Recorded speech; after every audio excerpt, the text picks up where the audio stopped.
Within the Discover Ulster-Scots Centre, there is a gallery dedicated to the transatlantic connections between Ulster and America, and to the role played by those of Ulster Scots or Scots-Irish descent. The story told here talks about the many families who made their way to Ulster from Scotland in the 1600s, and how many of them were on their travels again a century later. A range of factors, including the search for religious liberty or the desire to make their fortune, drove many from Ulster's countryside to the shores of the New World.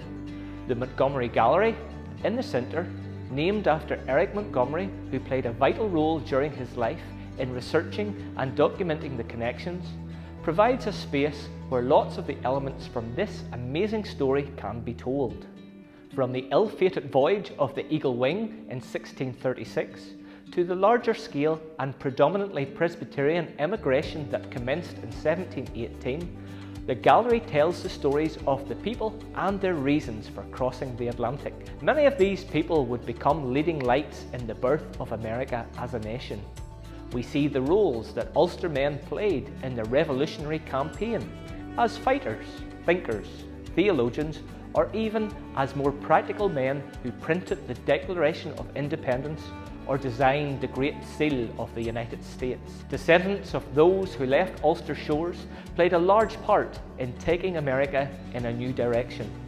The gallery highlights those who have helped to shape America's politics and society. No fewer than 18 of 44 presidents can claim connections through their family roots to Ulster, from the first Ulster-Scots president, Andrew Jackson, whose family left Carrickfergus just a few years before he was born, through to Barack Obama. Ulster heritage has significantly influenced the most powerful role in the democratic world.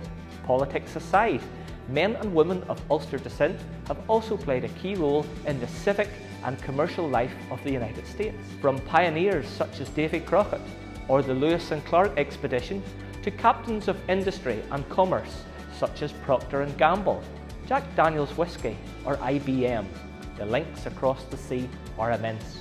We see a people who promoted learning from establishing schools in log cabins through to universities such as Princeton or MIT. The centre also looks at how the Ulster Scots or Scots-Irish engaged with Native Americans and with the African American community in later years.